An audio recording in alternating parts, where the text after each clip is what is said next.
It is said that when a spectre presents itself to you, the entire being of its ghostly presence has manifested to demand your attention.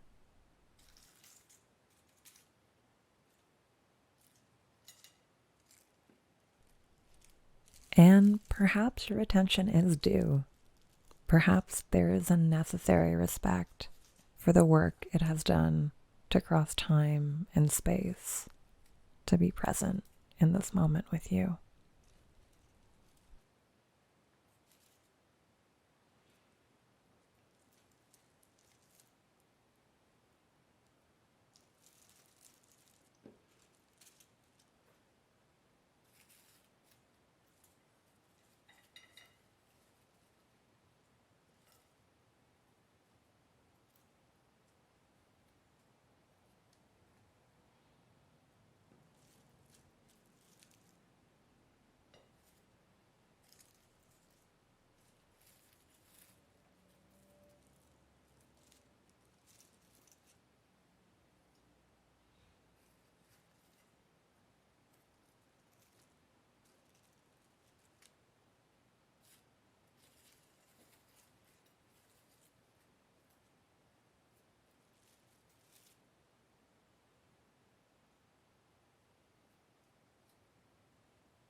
Hauntings are a reflection of a past, often thought of as ones where harm was inflicted or loss was experienced.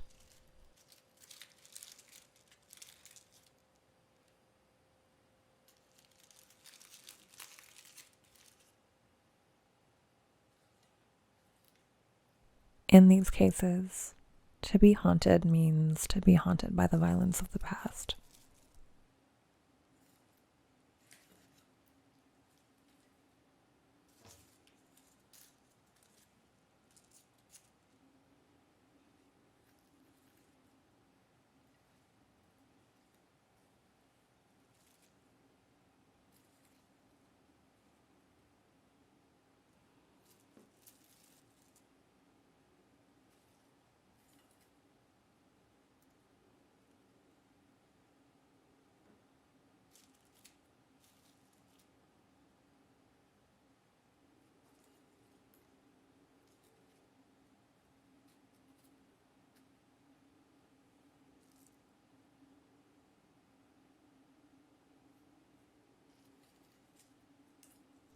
To be haunted in this place is a reflection of a history marked by anti-Indigenous and anti-Black violence, imperial and capital expansion, and the extractive practices on which these rely.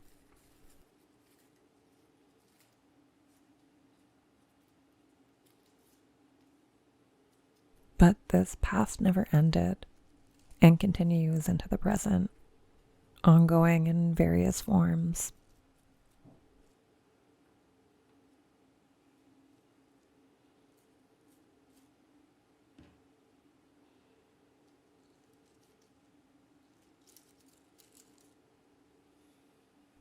To be haunted is to witness how these histories served as building blocks for our current worlds, where violence is continued, repeated, and perpetuated.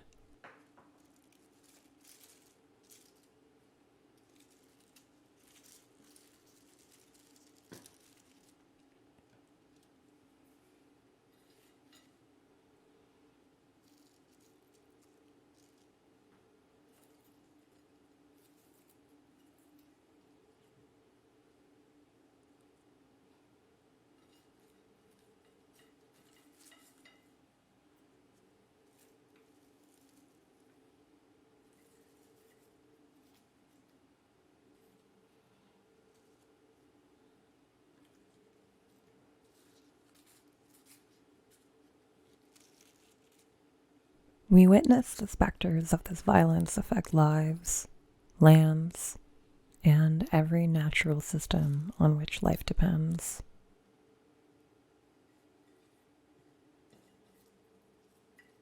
This world has been scarred and transformed by them, in some cases beyond recognition.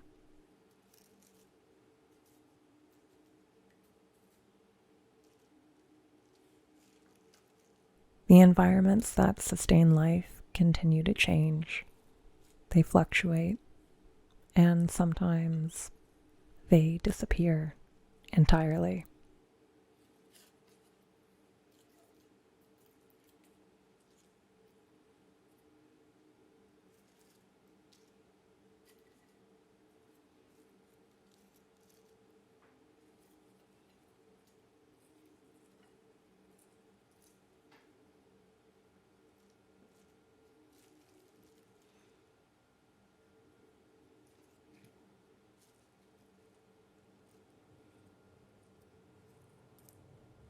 To be haunted is to know that futures far beyond a time that you or I will be able to actively participate in will continue to be haunted by the pasts created by this world. Knowing that the traces made here will never disappear.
What possibilities can exist in haunting?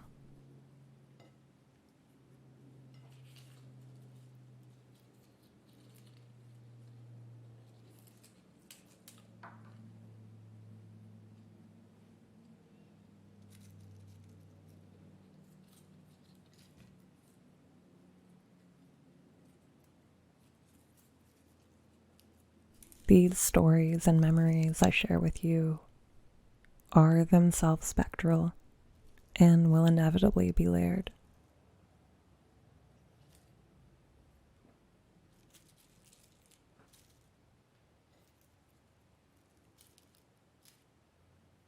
These stories and memories, in their retellings, exist outside of linear time.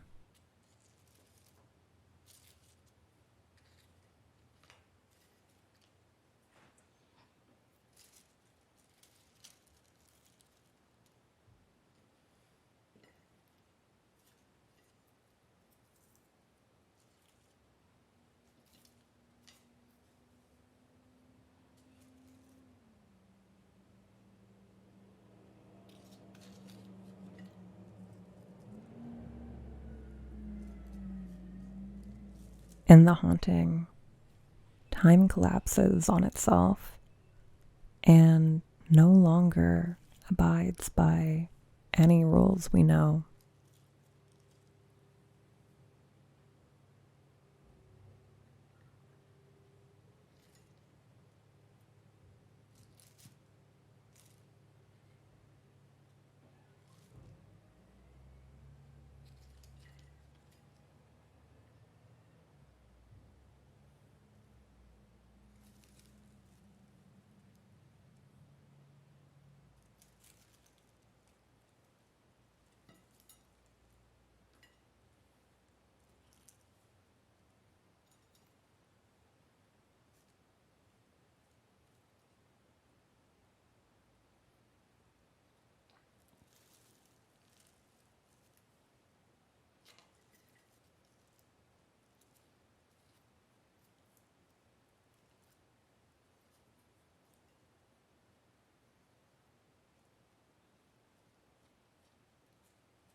tucked behind a wall of rock, there is a house.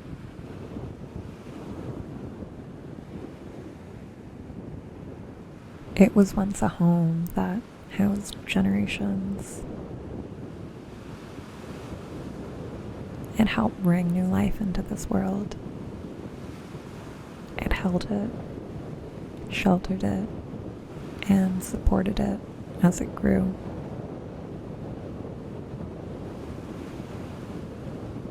In a world not too far beyond this one, this home has become uninhabitable for human life. But it's perfect for other lives.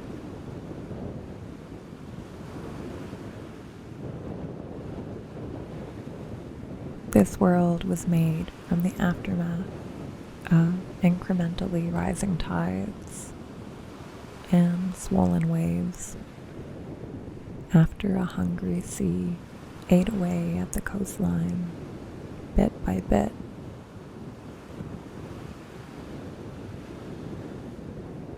When modes of predicting how to prepare for the inevitable were no longer enough,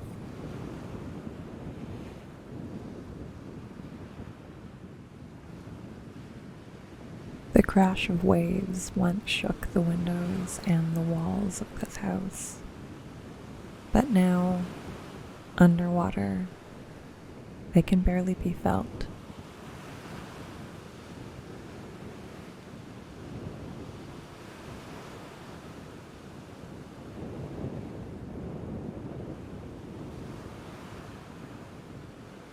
Fish swim through the frames where doors once hung. Crabs roam the tiled floors of what was once a kitchen. Mussels affix themselves all the way up the interior of the chimney. Seals explore secret passageways that one owner built for their children, grandchildren, great-grandchildren, and so on. Upon emergence, sunlight beams through the water outside the windows, gently bouncing off their silver and pearl silk skins.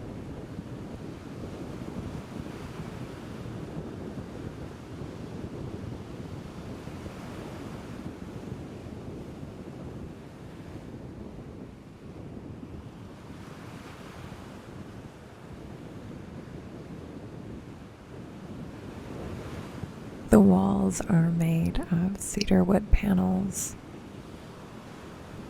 covered over with the peeling paint and decorative paper, handcrafted by an artisan whose legacy lives here too.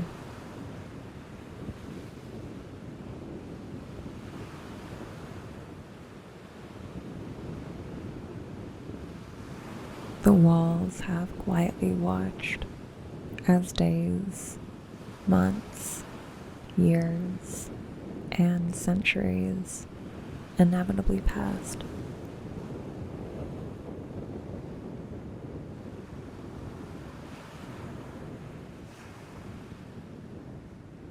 Blown from the sand at the bottom of this very sea, the windows once brought light.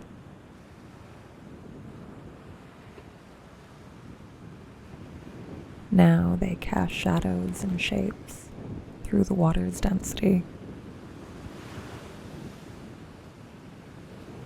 Bricks and stone still hold it together, anchoring its bones just deep enough in the ground to keep it secured in place.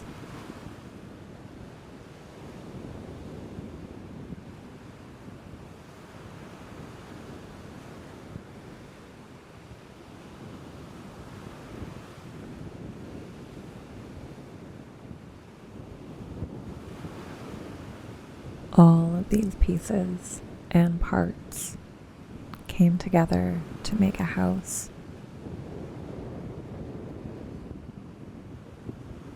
to sustain home for generations of people.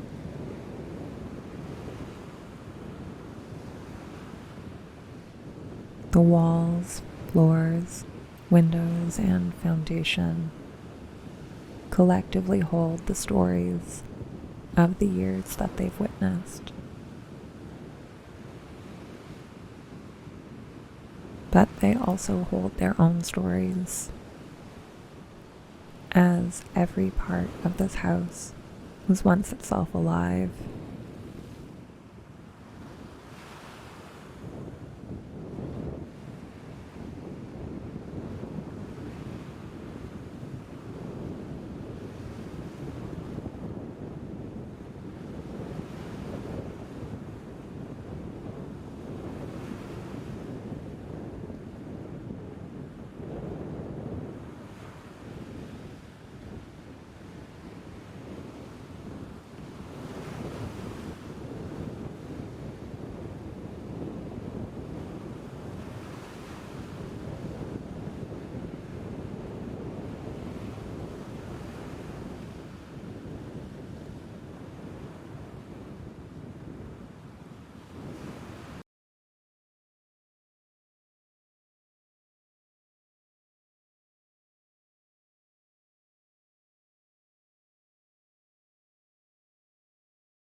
Remembering is not something that has to be only human. Every living thing holds knowledge.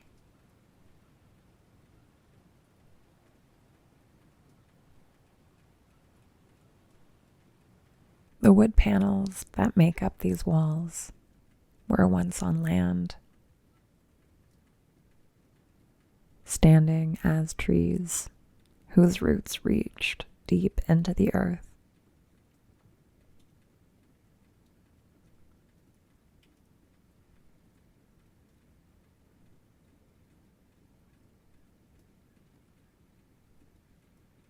Together they were cedars in a forest that witnessed more than any recorded history could share.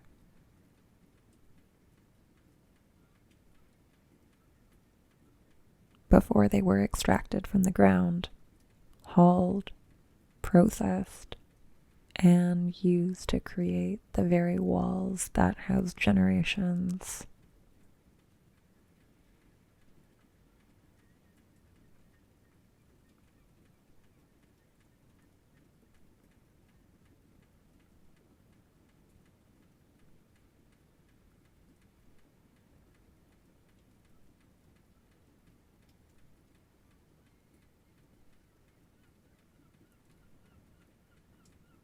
The shadows the windows cast on every surface they can reach remembers the sea.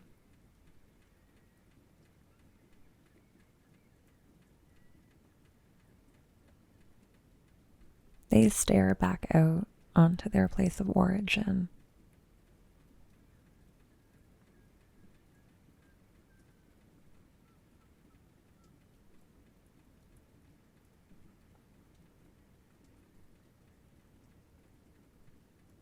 The place the sand was once collected before it was blown into glass, forming the panels they now live as. Shape-shifting, but nonetheless bearing witness to eras and evolutions, with only more to come.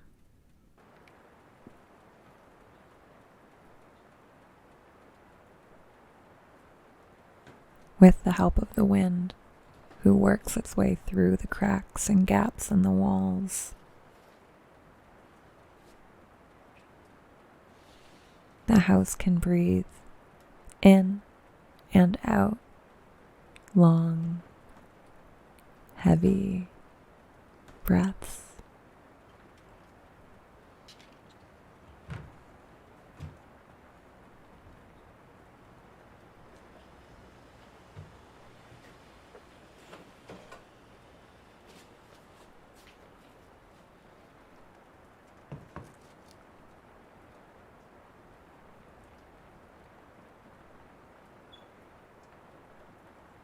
The attic is said to be the heart of the house.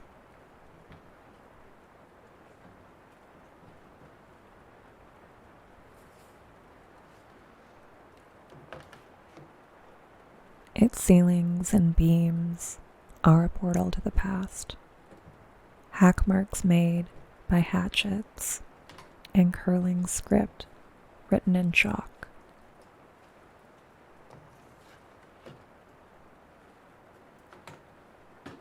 Traces and spectres of the past can be found in forgotten artifacts and preserved markings left over from a time that exists simultaneously before and after you and I. Time is continuous, without constraints.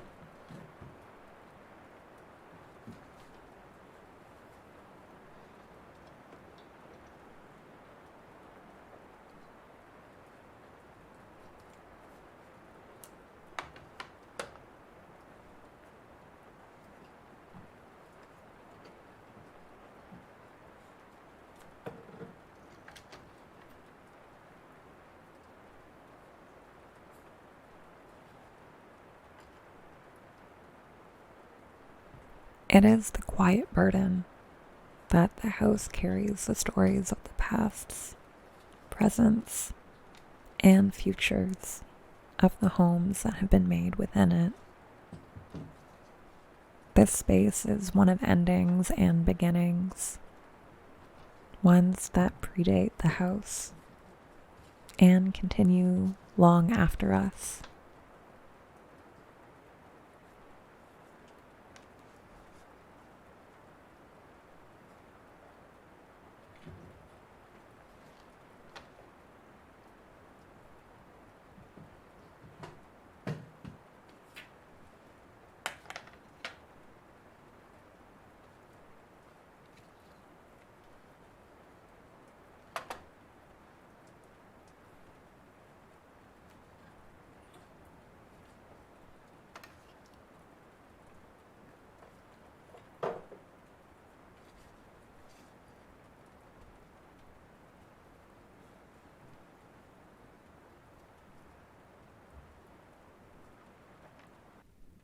In this space, the possibility of the haunting is expanded,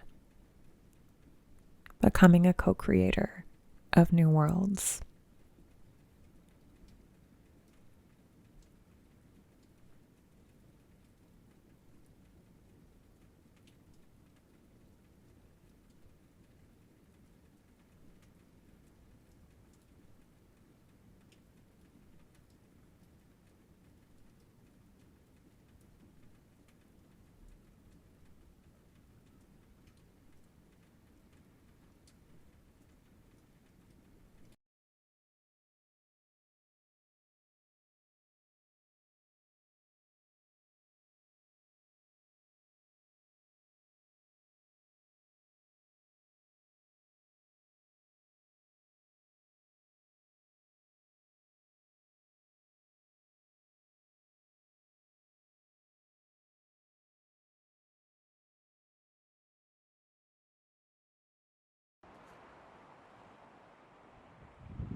If haunting can be a container where time experiences an inevitable collapse,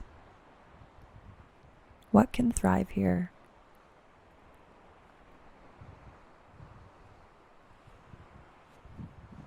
If haunting is governed by rules known only to the realms of the ethereal, transcendental, paranormal, supernatural, ineffable, it is with a necessary hope to imagine its potential is beyond limitation. Haunting collapses time and space itself.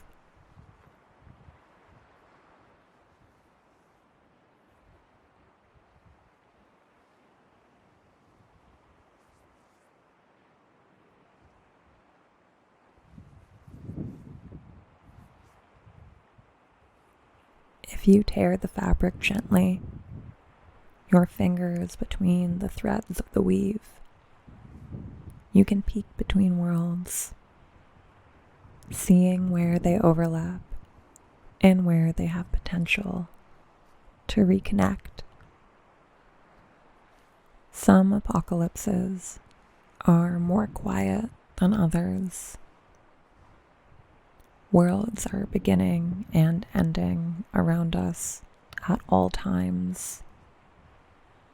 Micro and macro worlds gone in a fragment of a second.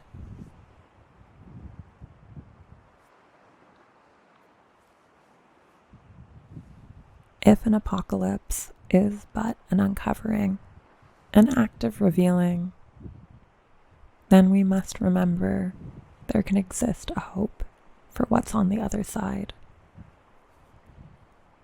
The ending of one world is the beginning of another. And the question is, what will we leave for the next one?